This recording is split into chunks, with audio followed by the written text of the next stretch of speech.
10 hal menarik terkait EPMT.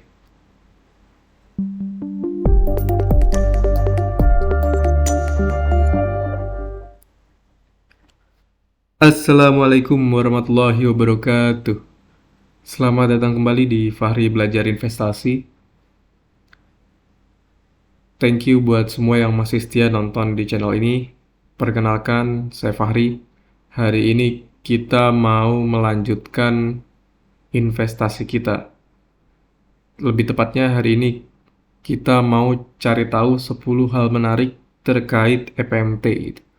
Cuma dengan cara yang paling sederhana, yaitu dengan bantuan AI. Jadi ini kita pakai Bing Chat seperti biasa. Biasanya kita pakai yang di sini nih, cuma entah kenapa error ya. Dari kemarin nggak bisa make. 10 hal menarik terkait EPMT. Gitu ya. Apapun pertanyaannya muncul error seperti ini. Jadi kita langsung dari websitenya aja, bing.com, dan ini bisa jalan. Jadi ini pertanyaan pertama ya. Buat cari tahu 10 hal menarik EPMT, buat lebih yakin kita kasih nama lengkapnya. Dan ini dia ada ngasih 10 list. Kita baca dari paling atas. PT Enseval Putra Mega Trading adalah perusahaan terkemuka di Indonesia yang bergerak dalam distribusi dan penyediaan produk farmasi, produk konsumen, peralatan medis, kosmetik, dan produk perdagangan lainnya. Berarti cukup bervariasi ya. Farmasi, konsumen, medis, kosmetik, dan lainnya. Oke. Fakta pertama. Didirikan tahun 1973. Sudah lama banget berarti. Sekarang 2023. 20 ditambah 30, 50 tahun udah berdiri. Jadi harusnya kita cukup yakin ya ini bisa survive lebih lama lagi gitu. Maksudnya dalam jangka panjang 10 tahun ke depan, 20 tahun ke depan harusnya tetap bisa bertahan ya. Yang kedua, memiliki lebih dari 4 dekade pengalaman dalam industri ini. 4 dekade, 40 tahun. Ya, banyak ya. Oke. Distributor kesehatan terkemuka di Indonesia, berarti fokusnya di bagian kesehatan, tapi sebagai distributor. Tapi di sini tadi dia ada penyedia produk juga ya, jadi bukan cuma distributor. Atau distributor itu entahlah, nanti kita cari lebih lengkapnya bisnisnya mungkin di next episode ya, kita cari tahu sendiri. Saat ini kita benar-benar hanya mengandalkan AI. Yang keempat, perusahaan ini beroperasi dalam 3 segmen: produk farmasi, produk konsumen, dan lain-lain. Oke, ada 3, farmasi, konsumen. Lain-lainnya di sini belum dijelasin. Yang menarik nomor 5, EPMT adalah anak perusahaan dari PT Kalbe Farma. Oke. Ya mungkin beberapa dari kita cukup familiar ya. Kalbe Farma. Dan ini anak usahanya. Kenapa nggak beli Kalbe aja kita ya? Entah ya, coba kita cek. Harga Kalbe. Kalbe Farma. Sama ya, turun juga.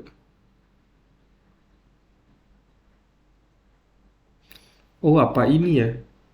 Kan ini di farmasi nih, kesehatan. COVID sudah berlalu. Jadi secara pendapatan turun. Jadi ada resiko Kita catat dulu ya. Ada resiko di tahun depan pendapatan tidak sebesar tahun-tahun sebelumnya karena COVID sudah mereda.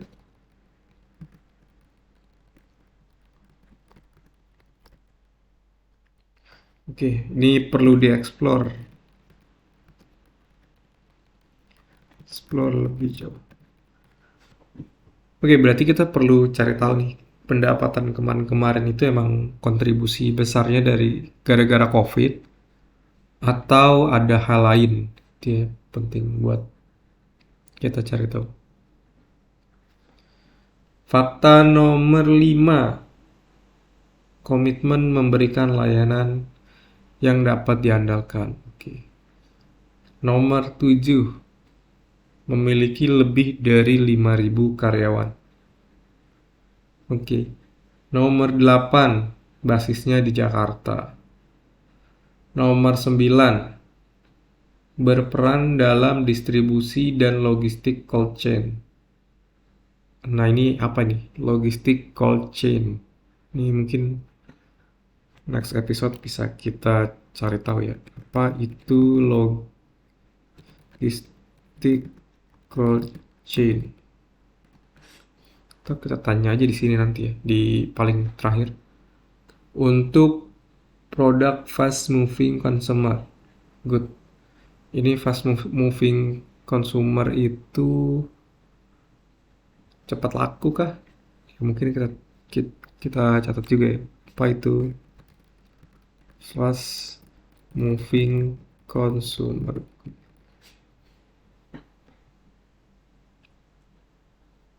Nomor 10, terdaftar di Bursa Efek FMT. Oke.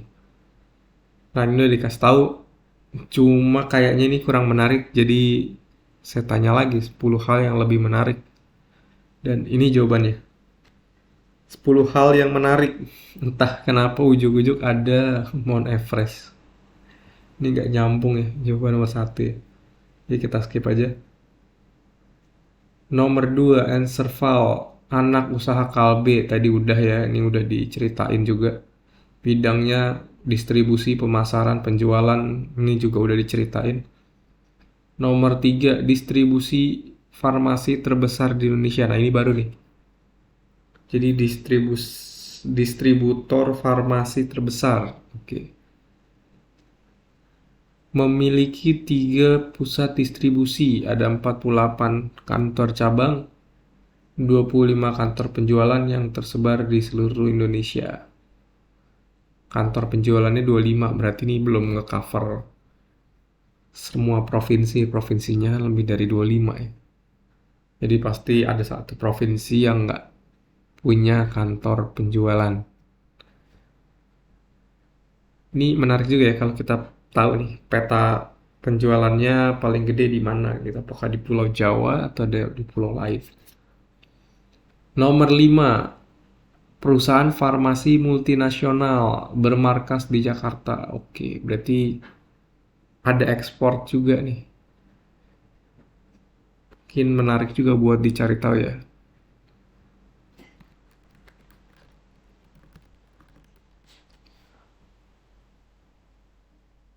Perusahaan perdagangan dan distribusi Indonesia.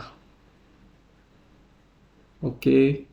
Bergerak dalam bidang distribusi. Ini udah dikasih tahu juga ya. Pendapatannya 25674 triliun. Pendapatannya dalam triliun, laba bersihnya dalam miliar. Berarti cukup jomplang ya. Jauh ya. 25.000 loh ini. 800.000 miliar. Memiliki aset total 9 sekian triliun. Sebentar. Oh, bahkan pendapatannya lebih besar daripada total aset ya. Berarti ini margin yang diambil kecil ya. Laba bersihnya dikit. Apa bisa juga costnya gede.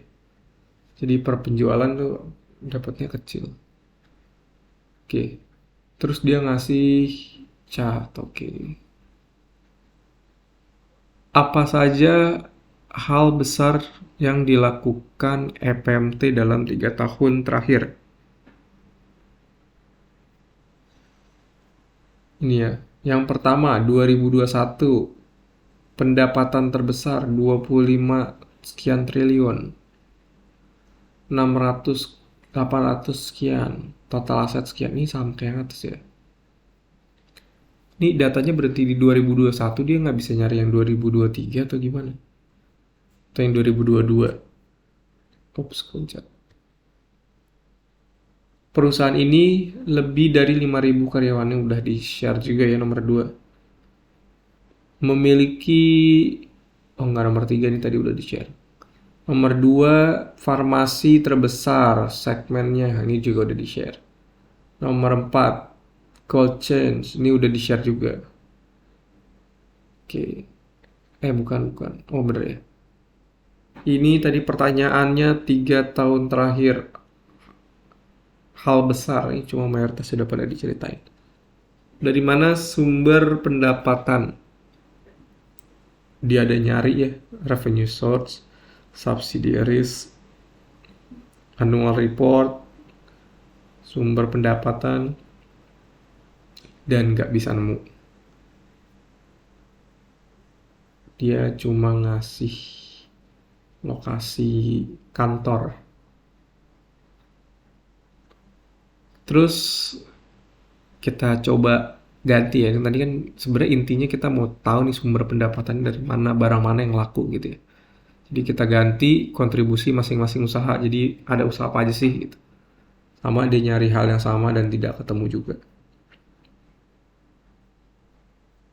Terus ada nanya kenapa turun, kita tahu ya turun. Dan di sini dia juga nggak bisa nemu informasinya kenapa turun.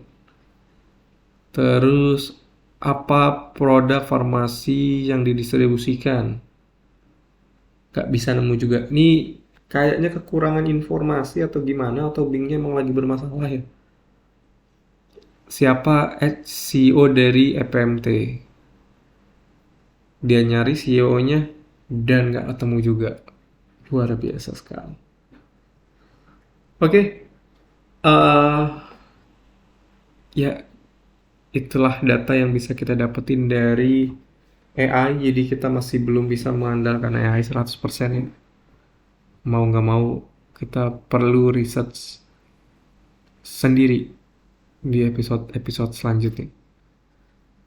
Mungkin tadi ada beberapa pertanyaan nih. Yang pertama adalah apa itu logistik cold chain? Ini udah mau jam 12 malam ya, ngantuk banget. Logistik cold chain adalah teknologi proses memfasilitasi transportation aman produk yang sensitif terhadap suhu. Oke, melalui metode pengemasan termal dan pendinginan. Produk yang diangkut obat-obatan, vaksin, sampel laboratorium, makanan, minuman, gitu. Jadi logistik tapi khusus barang-barang yang harus dikirim dalam kondisi dingin. Logistik cold chain. Nah ini baru tahu juga ya. Mungkin ada yang hot chain juga, entahlah. Terus apa itu fast moving consumer good?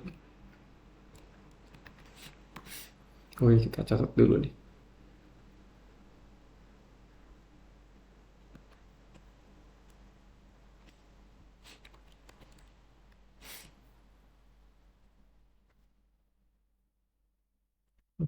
Nggak kekopas semua.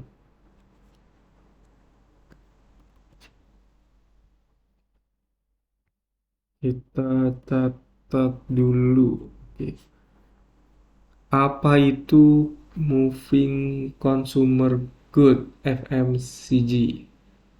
Produk yang dijual dengan cepat dan umumnya dijual dengan harga lebih rendah dibandingkan dengan barang yang bergerak lebih lambat. Makanan, minuman, pasta gigi yang kadaluarsa atau dikonsumsi dalam waktu kurang dari 3 tahun. Oke. Jadi barang-barang yang sering dibeli. Oh, ini ada. Dari perspektif konsumen, sering dibeli, harga rendah, masa simpan pendek, konsumsi cepat. Dari pemasar, volume penjualan yang tinggi, marginnya rendah, gitu ya.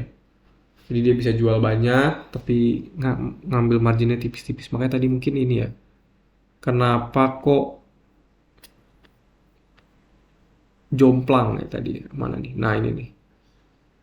Pendapatannya gede, tapi labanya kecil. Nah itu marginnya tipis. Tapi dia mainannya volume ya. Nah bukannya dia ya gitu ya. Distribusi yang luas, perputaran persediaan yang tinggi. Oke. Mm, mm, mm. Sampai sini nanti.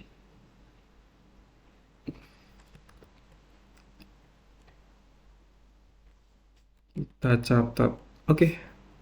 Ya mungkin cukup sekian ya buat episode kali ini. Nggak banyak, ya kita tahu lah kulit-kulitnya ya dari AI, tapi nggak sedalam itu. Dan ya harusnya kita ngebaca annual report dapat tuh ya, sekali baca dapat banyak gitu, daripada kita nanya-nanya gini terus tapi jawabannya bahkan tidak pasti kebenarannya. Ya not sure ya salahnya di mana nih.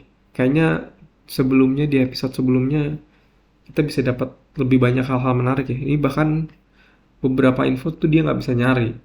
Antara emang ini nggak banyak orang yang share di internet, atau emang ada masalah di Bing. Ini dari kemarin juga koneksi nggak bisa ya. Udah di restart komputernya, di reset browsernya, masih nggak bisa. Entah kenapa. Oke, mungkin cukup sekian buat hari ini. Thank you buat yang masih setia nonton sampai akhir. Semoga apa yang di-share hari ini bermanfaat. Assalamualaikum warahmatullahi wabarakatuh.